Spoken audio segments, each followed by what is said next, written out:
Hey guys, so this video we're going to do a quick beginner guide on how to play this game. Av avoid or something. This game is pretty fun. So this game is made by the makers of Fallout New Vegas. So it has a lot of mechanics in terms of looting, and if you like somewhat shooting, then use the wand. So this is the wand that we're using here. So this is when you go into the character screen, you will see all the ability, character inventory. What's nice about this is that this game doesn't lock you down by the class that you know decide to try and didn't really work out right. You can actually reset. But there are some skills that are in each of the class trees that are kind of useful, and you can actually like learn into them. So it's not like you need to kind of like work through level 1 to 1, 5, 10, 15 when you can just directly go to 15 and grab this skill. So I thought it's very nice. There's no interdependency. So this build I'm playing is very much and what's nice is that you can kind of like have two different weapons. So at the end of the day, I still went with the wand itself, the superb wand. I believe if you play the game long and hard enough, you'll get a better wand. But I'm doing wand and the Grimoire of Storms. So Grimoire of Storms has basically you can actually kind of like have different skills if you use different grimoires. So this Grimoire of Storms is pretty nice. You get your Jolting Touch, Blizzard, Cracking Bolt, Returning Storm, and everything else. So this is one of the more preferred ones, depending on what book you want to use. Of course, if you at the middle game, I used the two-handed melee weapon. I found this somewhere near the end really, so like maybe the second last stage. You'll find a ton of yellow weapons at the second last stage, but because there's the end of the no return. So you have this weapon here. For the armor piece, I am going with whatever I can find. So whatever you can find that is awesome, that is good, based on if it's a yellow item and it has special abilities, just use it.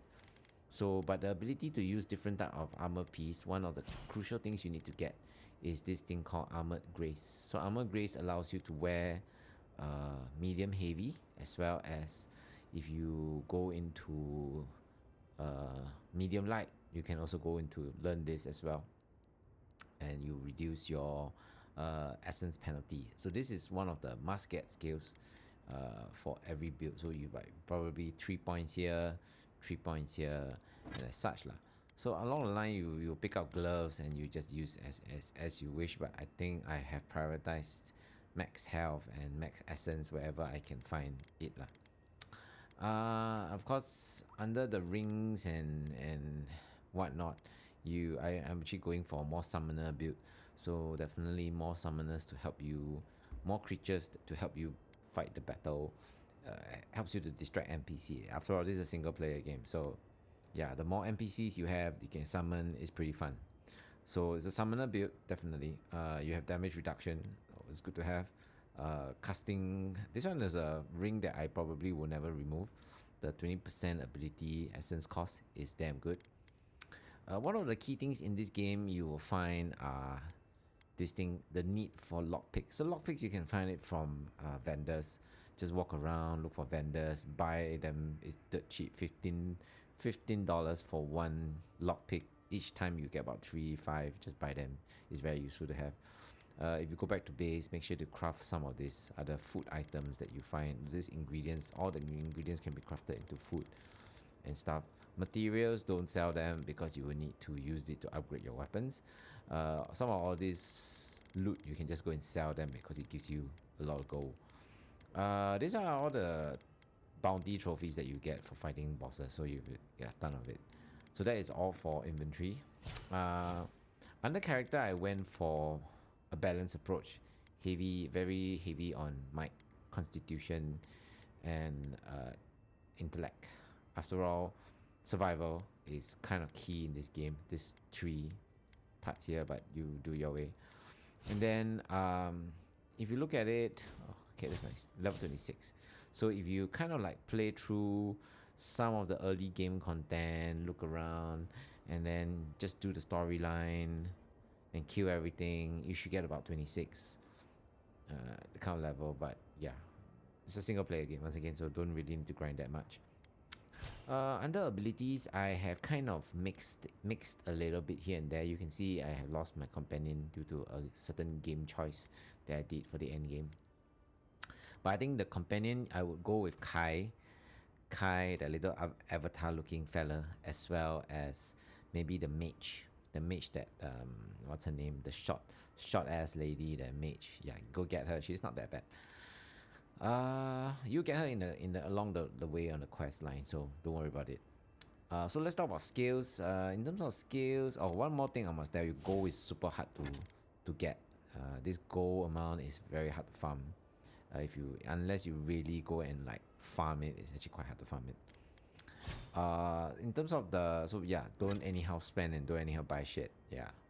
Weight is also a big issue, but weight I realize is not a big problem. So let's say if you have this item and you are heavyweight, right? You can actually press Romeo to stash the item in camp. That will actually save you some weight. So that's a tip.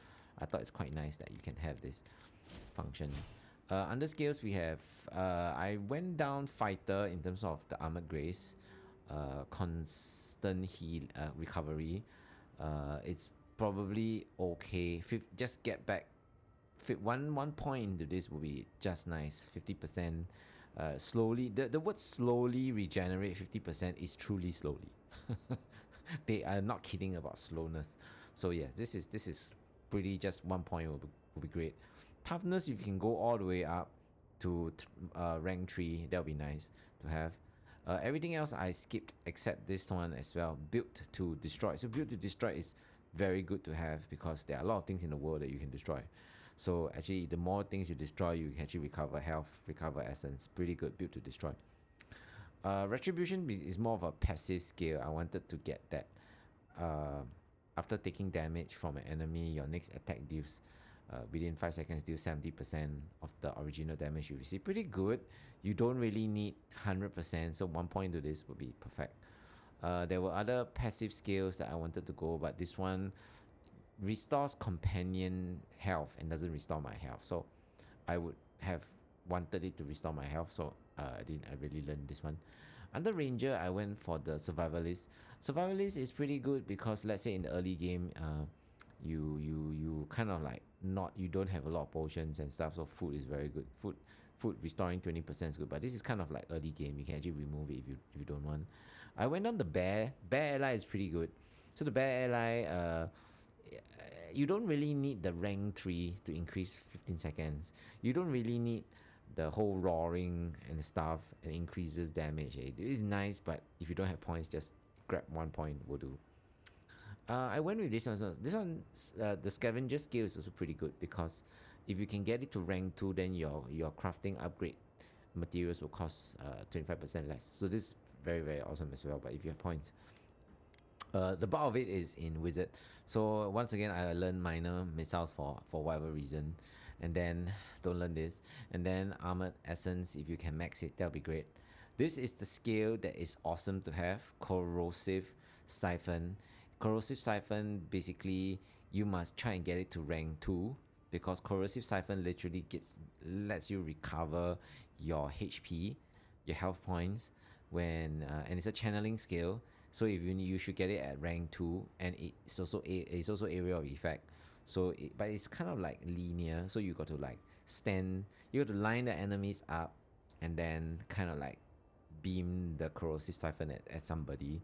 If you get it to rank 2, the enemies in the siphon will get stunned. Perfect.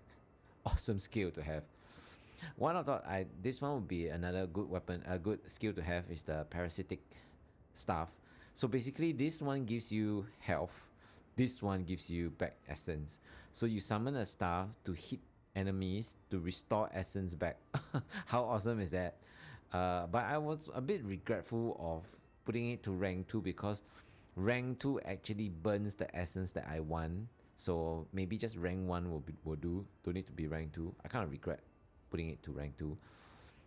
This one or the Grimoire Snap lame, you can just drop it. Can't be bothered to reset my points. This one don't get it. Most of the points goes to Grimoire Mastery. Get it to rank 4. Just really need it at rank 4. Even at rank 4, you will run out of essence. It's just way too many things to cast. Harvest Essence is kind of not so good because the drop rate of the essence fragment is kind of lame. Really, it's just kind of lame. It doesn't really drop so often. I don't even know why. It's not consistent. One more thing I thought it's kind of nice to have, pretty fun to play with, is this thing called Spirit Lance. Basically, at rank 2, it explodes in an area of effect. Pretty fun to have. And I thought one more last thing you want to get is the ultimate Meteor Shower. But the problem of Meteor Shower and what was that? Meteor Shower and the lightning one, right? The lightning storm. This one, returning storm, is that the caster also gets damaged. Like, what the hell? It damages you. The meteor and the returning storm damages you. So when you cast it, make sure you step back. So that is mostly all that I want to share for the beginner of this Envoy game. Well, we have a couple of walkthroughs here and there, but yeah, do check out our playlist. Thanks for watching, and I'll see you in the next one. Bye.